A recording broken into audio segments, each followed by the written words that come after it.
The Alpha King gave me his robe to wash. He didn't know his wolf had hidden a secret message inside a true life story. One part. She had been working in the palace laundry for 14 months before the robe arrived. 14 months of hot water, lye soap and other people's stains. 14 months of keeping her eyes low, her hands busy, her mouth shut. She had learned that particular discipline young, not from any school, not from any teacher, but from watching what happened to the girls in the lower town who didn't practice it, the ones who spoke when they should have been quiet, the ones who looked up when they should have looked down, the ones who, one by one, found the world pressing them smaller until they fit into whatever shape it needed them to be. She had decided very early that she was not going to be pressed. Her name was Layla. She was 24 years old. She was thin in the way that people who walked a lot and ate just enough were thin, not sick, not weak, but economical, like something that had been made with no wasted material. She smelled like soap and cedar water every single day of her life, and she had made her peace with that. Some people smelled like ambition. Some people smelled like money or wine or the particular cologne that rich men wore in the palace corridors. She smelled like clean, and clean was honest, and honest was the only thing she had managed to hold on to after everything else had been taken. She shared a room above a grain merchant's storage house with a woman named Dina, who was kind in the rough, practical way of someone who had learned that kindness was a resource and should not be wasted on things that did not need it. Dina snored like a cartwheel with a broken axle. Layla had learned to sleep through it inside the first week, which she considered one of the quieter victories of her adult life. She ate breakfast before dawn. She walked 40 minutes to the palace every morning, through streets that smelled like bread and coal smoke, and, when the wind came from the east, the river. She clocked in at the laundry entrance, tied on her apron, and worked until the afternoon bell or later. She had done this every day for 14 months. She was very good at it. That was not nothing. The other women in the laundry were competent. They had to be. The palace was not forgiving of incompetence. But Layla was the one they called when something had gone wrong, when a stain had set badly, when a fabric was delicate enough that the wrong temperature would ruin it, when something needed to come out looking like it had never seen a difficult day. She had her mother's hands. Her mother had been a seamstress, a real one, trained from the age of 8, and had passed on a knowledge of cloth that lived in Layla's fingertips rather than in her head. It was not something she could have explained. It was something she just had. On a Thursday in the middle of the coldest week the city had seen in 30 years, a steward appeared at the laundry door with something folded over his arm like a sleeping child. He was a man named Breck. She had dealt with him before. He had the habit, common among men of his particular rank, not high enough to be truly powerful, but high enough to look down on someone, of placing things in her hands without making eye contact, as if the act of giving work to a laundress was something vaguely embarrassing that he needed to get through quickly. "His Majesty's ceremonial robe," Breck said, looking at a point 3 inches above her left ear. "Tomorrow morning, before the first bell, spotless." He placed it on the receiving table. He left without closing the door, because closing the door would have required him to turn back around and look at her again, and that was apparently too much. She waited until his footsteps faded down the corridor. Then she turned around and looked at the robe. It was the most beautiful piece of fabric she had ever seen in her life. She had seen beautiful cloth before. The palace was full of it, and part of her job was caring for things that cost more than anything she would ever own. She had washed gowns that were sewn with real gold thread and cloaks that were lined with fur that came from animals she had only ever seen in books. She was not easily impressed by wealth. But this robe was different. It was deep charcoal wool, the kind of wool that came from a specific region in the cold north. She recognized the weight of it, the way it held itself. Lined in silver thread so fine it looked like someone had bottled fog and pressed it into fabric. It had a collar that was built in 3 layers, and a hem that was perfectly, impossibly even. It was the kind of garment that had been made by someone who cared about the work for its own sake, not just for the money. She picked it up with both hands, ran her thumb along the collar. She was going to take care of this correctly. She hung it on the sorting rod and began. The laundry room was empty by 11. The other women had finished their shifts and gone home to their dinners, and their families and their problems, which were real and various and deserved attention. Layla stayed. She always stayed, partly because she was good at this and it felt like waste to rush it, partly because the laundry room after everyone left was one of the few places in her life where silence was total, where nobody needed anything from her, where she could breathe in a way that felt full rather than careful. She washed the robe in sections, the way you handled something that important. Not all at once, not thrown in with everything else, but tended to, given time, rinsed twice. She hung it on the press frame and began the checking. This was the part her mother had specifically trained her in. Before you press, you check. The checking was the difference between a laundress and a professional. You laid the garment flat. You went over every seam. You ran your hands along every hem. You looked for things that needed attention before the heat of the iron made them permanent. She was almost done. She was running her thumb along the inner hem, the very bottom of the interior lining, where the silver thread met the edge of the charcoal wool. When she felt it, she stopped. She pressed the fabric between her fingers. The stitching was different here. Same thread, same color, same weight, but the tension was wrong. Tighter, more deliberate. The rhythm of the stitches was different from the rhythm of the stitches half an inch away in either direction. It was the difference between a voice you recognized and a voice doing an impression of that voice. Almost perfect, close enough that most people would never hear the difference, but wrong in a way that was unmistakable once you had spent your whole life trained to hear it. She pulled the lantern closer. She tilted the robe until the light hit the silver thread at the lowest angle she could manage, and then she saw it. It was not embroidery. It was not decorative. It was script, tiny, flattened, stitched in the same silver thread against the same silver lining so that it disappeared into the fabric unless you hit it at exactly the right light, from exactly the right angle, with exactly the right kind of eyes. The kind of eyes that had learned to read cloth. The kind of eyes she happened to have. She sat down on the floor. Not intentionally. Her legs simply did it without consulting her. The laundry room was quiet. The palace above her was quiet. The city outside was quiet, the way cities only were in the deepest part of the night, when even the people who were awake forgot to make noise. She did not want to read it. She knew, the way you know things that arrive in the body before they reach the mind, that reading it was going to change something. She had spent 14 months building a life out of careful, small, manageable things. The debt that was nearly paid off. The room above the grain merchant's storage house. The 40-minute walk. The satisfying competence of a job she was genuinely good at. She had built something stable out of very little, and stable was not nothing, and stable was what she had. She read it anyway. Her mother had not raised her to look away from things that needed to be seen. It took her 2 hours. The script was tiny, and the court dialect was formal, and she had to tilt the robe 18 different ways before she could read each character in the light. She sat on the cold floor with the lantern close enough to be dangerous and the robe across her lap, and she worked through it word by word the way you worked through something difficult, slowly, without rushing, from the beginning to the end. When she understood what she had read, she sat with it for a long time. It was an assassination order, not one of the open, dramatic kind, not a declaration, not a manifesto. This was a technical document, a communication between people who had already agreed on the goal and were confirming the method. The Alpha King's name was not written in full. It was abbreviated, coded, referred to in a way that would mean nothing to most readers, but was clear enough to someone who knew the palace and its protocol. The date was there. The location was there. The outer hall during the regional council gathering, when security would be spread across a large public space rather than concentrated in a small private one. And there was a name at the bottom. Not a full name. An initial and a house designation, the kind of shorthand that people used when they communicated through channels they thought were secure. The date was 3 days away. She folded the robe carefully and laid it on the table.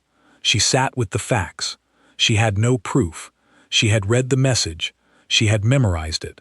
But the nature of what she had found meant that the evidence was already disappearing. She could feel, even holding the robe loosely, that the stitching was settling back into invisibility as the tension of the lantern's heat changed the thread. The message had been designed to be read once, delivered once, and then to vanish into the fabric. She could not show it to anyone. She was a laundry woman with no family name, no standing, no official role. If she went to the guards and said, "I found an assassination plot stitched into the king's robe," they would ask her to produce it. She could not. They would look at her with the expression she knew, the one that said, "You are confused, or lying, or both. Go home." And there was the other thing. Whoever had put this message inside the ceremonial robe had access to the king's garments. Not casual access, deliberate, trusted, insider access. They knew which robe would be worn at the gathering.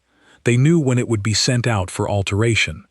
They had arranged a fake contractor to intercept it, stitch the message in and return it, and they had done all of this through official palace channels, which meant they knew how those channels worked, which meant they were not outside the palace, they were inside it, close to the king, close enough to know everything. She pressed the robe flat and finished the work, because the work still needed to be done, and because her hands needed something to do while the rest of her figured out what came next. By the time the robe was pressed and ready, she had made her decision. She thought about her mother. She thought about what her mother would have done, standing in this laundry room at midnight with this knowledge and no proof and no power and everything to lose. Her mother would not have looked away, so she did not look away either. She thought about who she could trust. She did not have many options. She had been careful these 14 months, about the kind of careful that meant she had not built the kind of friendships that came with debts and favors and complications. She liked the other laundry women, and they liked her. But trust was different from liking. Trust was something else. She thought about Reza.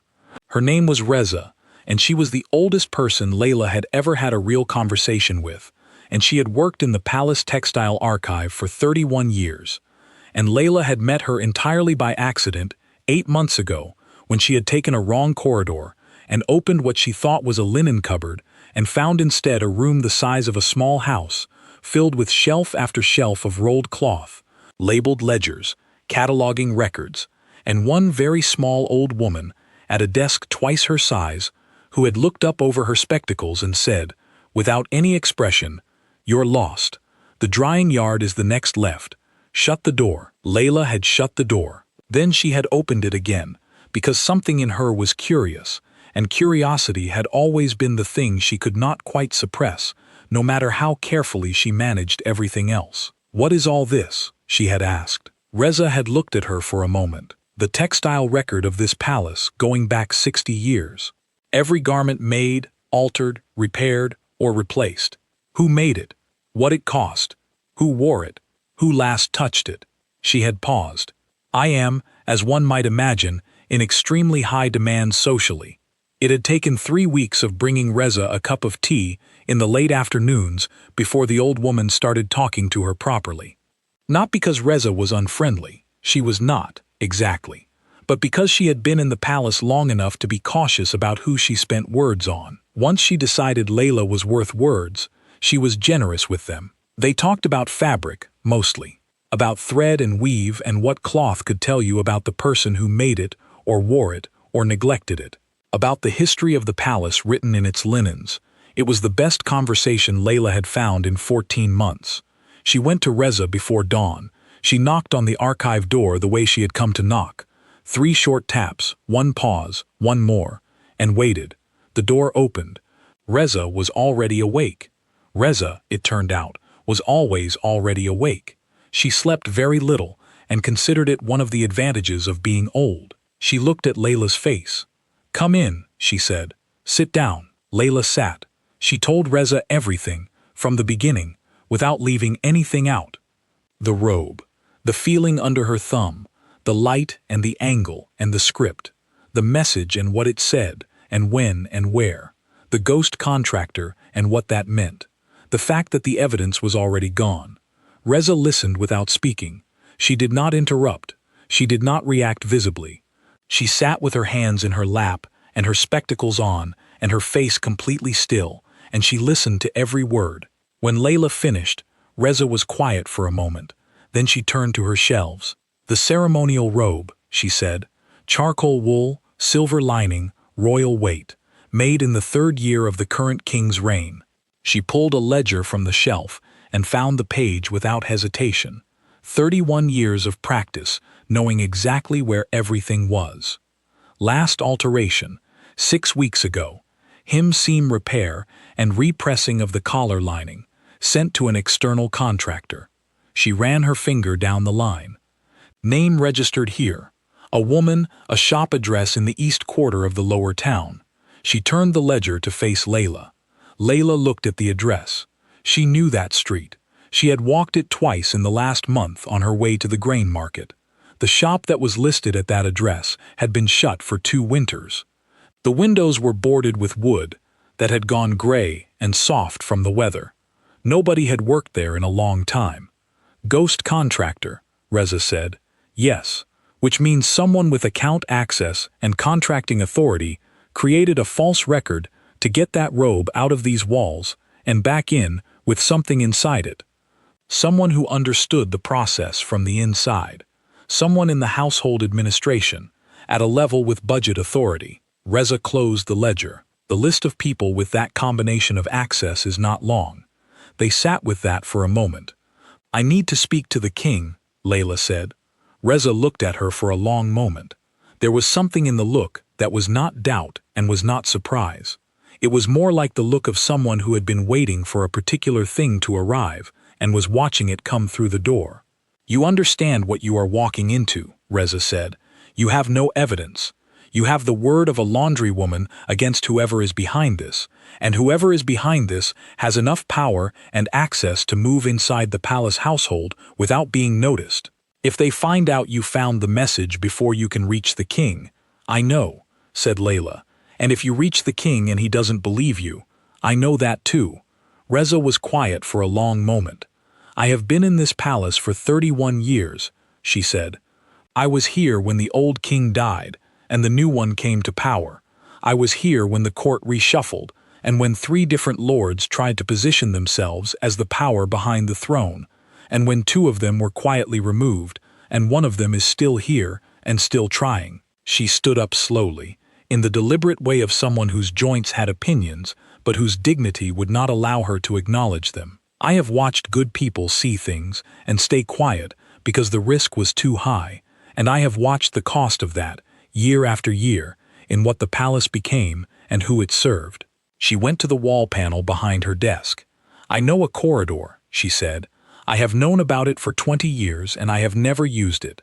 I always thought, the right moment will come, the right person will need it." She pressed the lower right corner of the panel. There was a soft click. "There is a man named Oren. He manages the study room corridor on the east wing. He owes me a very old favor. I will send word." She looked at Layla. "He will let you through without recording it." "Reza," Layla said. "Don't thank me," the old woman said. "Just go." The corridor was exactly as cold as a place that had never seen sunlight in the history of its existence. It was not a dramatic cold, not the biting cold of winter outside, but a deep, settled, permanent cold that had been there long enough that it had become the corridor's natural temperature. The way some people's natural temperature was unhappy, and others was comfortable, and neither of them had made any particular choice about it. Layla counted steps. 20, then turn at the iron sconce. She counted and turned, and found the door at the end exactly where Reza had said it would be, and it opened without a sound into a passage she recognized from the outside. She had delivered pressed linens to the anteroom connected to this passage twice in the last 6 months, which meant she knew where she was, which meant she knew what was on the other side of the heavy oak door at the end of the passage. She stood there for a moment. The robe was over her arm. She had brought it because she did not know what else to bring. It was the only physical thing connected to any of this. Even without the message, even pressed flat and invisible, it was something. It was real. She could hear a voice through the wall. Low and even, a man working through something out loud in the way that people did when they were alone and solving a problem and had forgotten to be quiet. Not words she could catch, just the rhythm of thinking spoken aloud. She knocked. The voice stopped. Footsteps. The sound of something being moved, a chair, or a book, a pause. The door opened. He was not what she had expected. She had seen the Alpha King 3 times in 14 months. Once at a public announcement where he had stood elevated and formal, surrounded by ceremony the way a candle is surrounded by glass. Once at a distance through the palace gates, on horseback, moving fast. Once through a window when she was collecting linen from an upper corridor. Just a glimpse, a profile against a lit window. He had looked like the official portrait in all of those moments. Composed, formal, the particular performance that power required from people who had it. Up close, with his jacket off and ink on his left hand, and his hair not arranged, and too many candles burned low around him, he looked like a man, tired, working, real. He looked at her. He looked at the robe on her arm. She did not wait for him to speak first, because if she waited, she was going to lose her nerve, and she had not come this far by losing her nerve. "I work in the palace laundry," she said. "Last night, I was given your ceremonial robe to wash and press. I found something stitched into the inner hemlining. The evidence is gone. The pressing erased it. But I read it, and I memorized it, and I am going to tell you exactly what it said."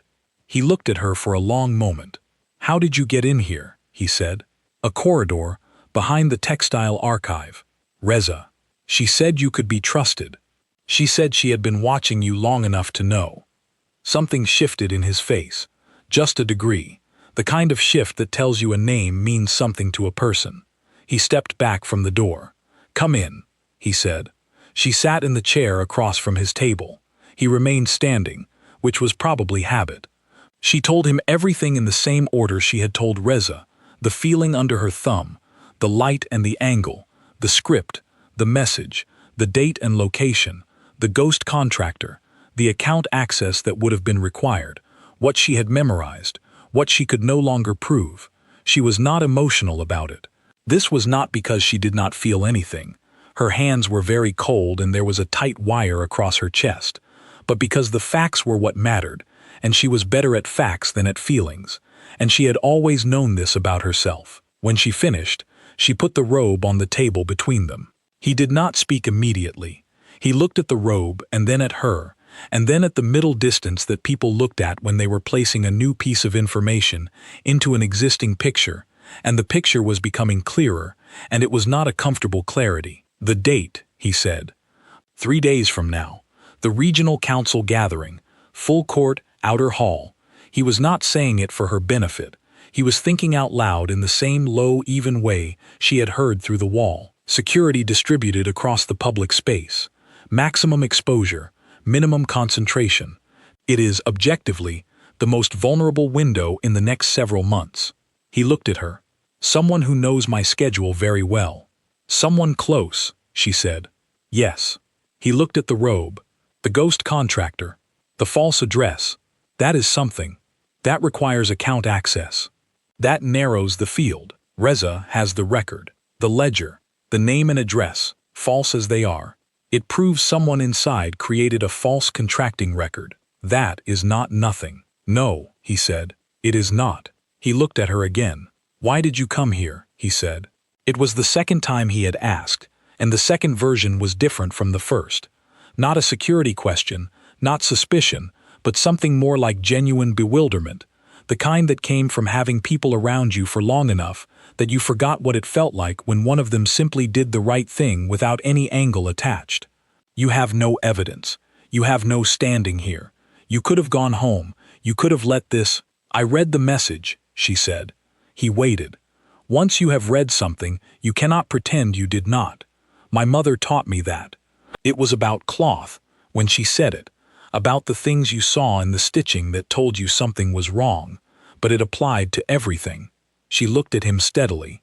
"I could not unread it, and I could not live inside that knowledge and do nothing with it. That is not a complicated thing. That is just who I am." He was quiet. "I believe you," he said. She had prepared for doubt. She had not prepared for that. She sat with it for a moment. "There is more," she said. "Tell me. The person who did this understands your household. They know which garment you wear for which occasion. They know the contracting process well enough to use it as a delivery mechanism. They understood that the robe would come to the laundry. They timed the alteration to happen early enough that the message would be delivered through normal palace channels, hidden in normal palace routine. She kept her eyes on his face. You are looking for someone who has been inside your trust for long enough that they became invisible. The way people become invisible when they are always there. The way you stop seeing the furniture in a room you have sat in every day for years. He looked at his left hand. The ink. Then he looked up. I am going to need you to stay, he said. For a few hours. I need to move on this tonight. All right, she said. She waited in an anteroom while he moved. He called in 2 men. She never learned their names, and did not try to. They were not guards, not the ceremonial kind, not the standing in corridors kind. They were something quieter and older than guards, the kind of people who existed in every powerful household and whose function was to find things out and arrange things quietly and leave no record that was inconvenient. He spoke to them for a short time. She heard low voices through the wall, but not the words. Then they left. A woman appeared and brought her tea. Real tea, not the kind she was accustomed to. The kind that had a name and came from somewhere specific and smelled like warmth and something floral and a little bit like the memory of a summer she had not actually had. She drank it and waited. She thought about her mother. Her mother had died of the sickness when Layla was 17, and the debt had come with the dying the way it always did for people in the lower town. Not as a separate tragedy, but as an extension of the first one. Grief with compound interest, spreading into every room of your life before you had a chance to grieve properly. 7 years. She had been paying it down for 7 years, and she had 4 months left, and those 4 months felt very precious to her right now. Sitting in this warm anteroom with this good tea, in this palace that she was apparently inside in a capacity she had not planned for and could not quite believe was real. She thought about what 4 months left meant. She thought about what came after. She had not let herself think about what came after in a long time. She had learned not to, because the distance between now and then was long enough that looking at it directly was disorienting. But sitting here, in the quiet, she allowed herself to think about a room of her own. A window that got morning light, the 40-minute walk replaced by something shorter, or not replaced at all. Maybe she liked the walk. Maybe it was one of the things about her life that was actually good, and she just hadn't stopped long enough to notice. The door opened. He came back. He sat across from her. He looked different than he had looked an hour ago. Not relieved, not exactly, but something had settled. The tension that had been in him was still there, but it was the tension of a person who knows what they are doing, rather than the tension of a person who does not know what is coming. The contractor record leads to a name, he said. Not directly, it takes 2 steps, but there is a family connection to 3 people in the household. One of them has been in regular contact with a faction inside the Western noble families for approximately 2 years. A faction that has been very unhappy with certain decisions I have made and less unhappy than they should have been about expressing that unhappiness privately. He paused. The men are moving now. They will be quiet.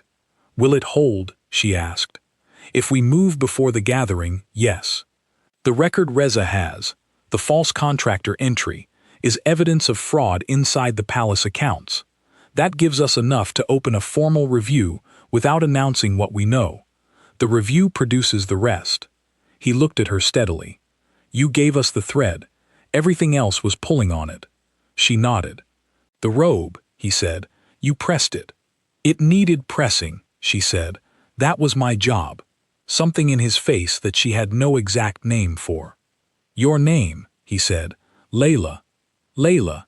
He said it the way a person said a name when they were making sure they had it right, when it mattered to them to have it right. What do you need? The polite answer would have been, nothing. She knew that. The expected answer for a lower town girl in this situation, sitting in the king's anteroom at 3 in the morning with a cup of good tea, was, nothing, Your Majesty, I was only doing what was right. Please don't trouble yourself. She had thought about this on the walk over. She had decided she was not going to give the polite answer. I have 4 months left on my mother's debt, she said. After that, I want to be out of the room above the grain merchant's storage house and into somewhere I can think. I want work that uses what I actually know. I have been washing other people's clothes for 14 months, and I am good at it, but it is not the whole of what I am capable of." She held his gaze. "That is what I need." He looked at her for a moment. "Done," he said.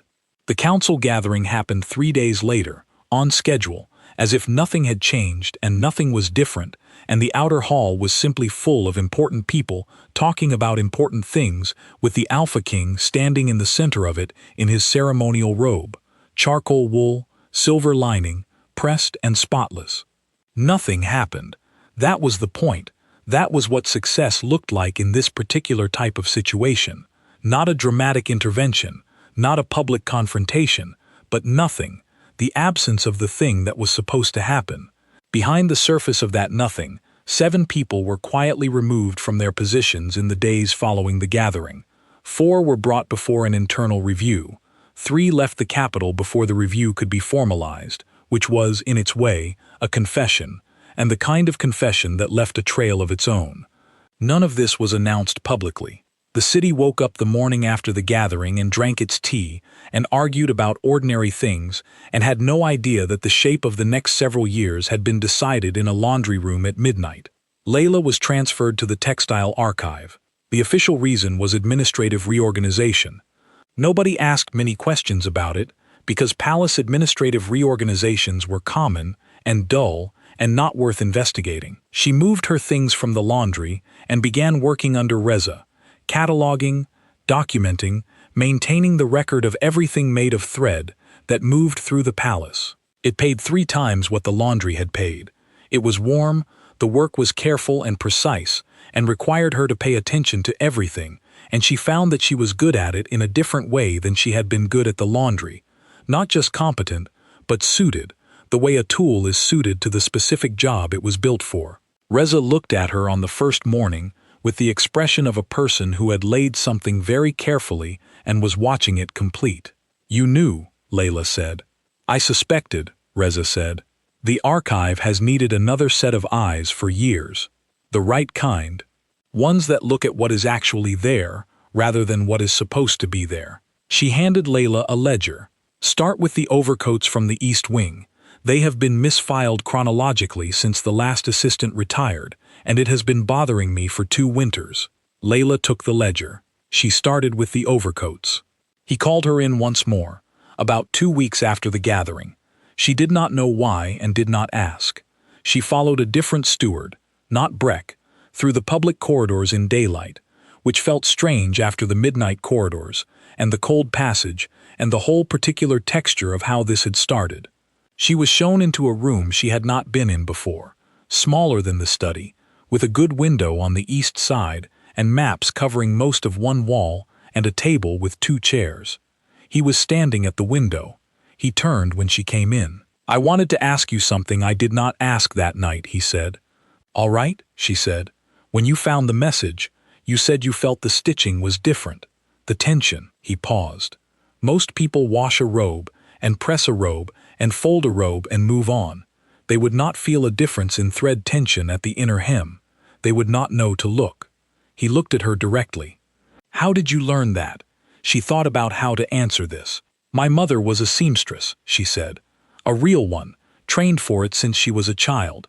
She passed things on to me through her hands more than through words. She would guide my fingers and say, 'Feel this, and what is the difference between these two?'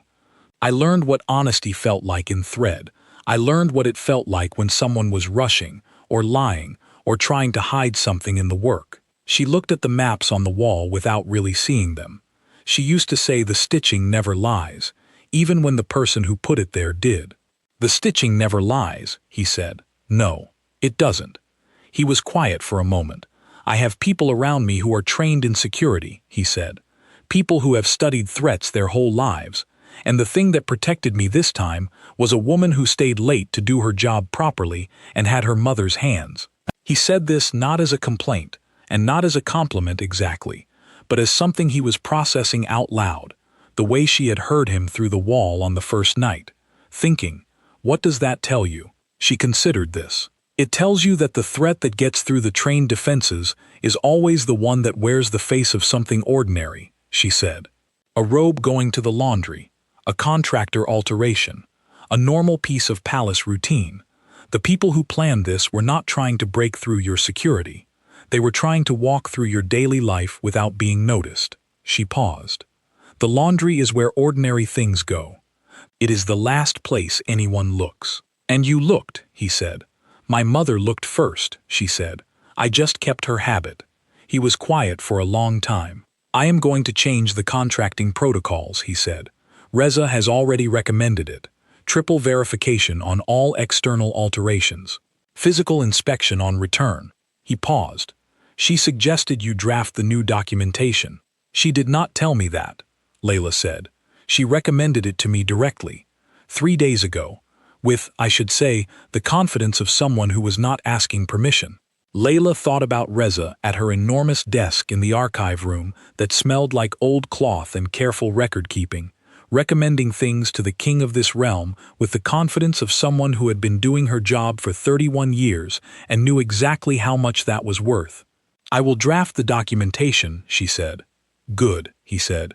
She walked back through the public corridors, in the afternoon light, through the noise of the palace, doing what a palace did, important things and small things, and all the ordinary middle things that kept the important things possible. She nodded to a woman from the laundry who passed her in the hall, and who nodded back with the particular expression of someone who had heard a rumor and not quite sorted out what to make of it. She went back to the archive. Reza was at her desk. She did not look up.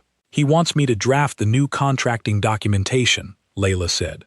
I know, said Reza. You might have mentioned that. I preferred you to be told by him. It carries more weight that way. She turned a page in her ledger. The overcoats. I started them, Layla said. There are 12 that are misfiled by at least 3 years each. 15, if you count the 2 from the spring collection that were misfiled under winter, which you will find when you get to the back of the shelf. Layla sat down at her desk. She pulled the ledger open to where she had stopped. Outside, the city was doing what cities did. Somewhere in the lower town, the grain merchant's storage house was being aired out by a new tenant. Dina had moved to a room on the same street as her sister, which she had wanted for 3 years and which made her very happy. The 40-minute walk still happened. Layla still walked to the palace in the morning, but she walked differently now, which was a thing she noticed and did not fully have words for. Not faster, not with more purpose, just with less of the careful smallness she had carried in her body for so long that she had stopped noticing it was there until it began to loosen. The robe was in the royal chambers, clean, pressed, spotless, folded in the specific way that the archive recorded it should be folded, which Reza had documented 20 years ago, and which was, objectively, the correct way. The stitching that had held the message was invisible now, pressed flat, fully dissolved into the silver lining. But Layla had read it, and she carried it the way she carried everything her mother had given her, not as a weight, not as a burden, but as the particular knowledge of someone who has been taught to read the things that other people walk past.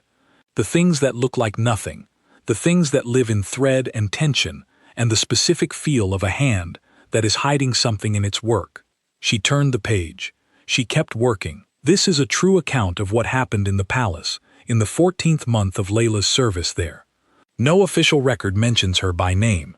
The formal documentation of the internal review that followed the council gathering refers to her only as a palace staff member whose observation initiated the investigation. The textile archive records, however, tell a different story. The handwriting changes at a specific point. A second script, careful and even and slightly more deliberate than Reza's looser style, beginning with the overcoat section and continuing forward for 11 years. She documented everything. Every alteration, every contractor, every time a garment left the palace and came back. The new protocols, she wrote, became the standard across 3 subsequent generations of palace staff. Nobody who came after her knew exactly why those protocols were so thorough, so specific, so unforgiving of shortcuts. She did not explain them. Some knowledge does not need a footnote, the stitching never lies, and the person who knows how to read it does not need to announce that she is reading. She just keeps her eyes open. She just keeps her hands moving. She just does the work.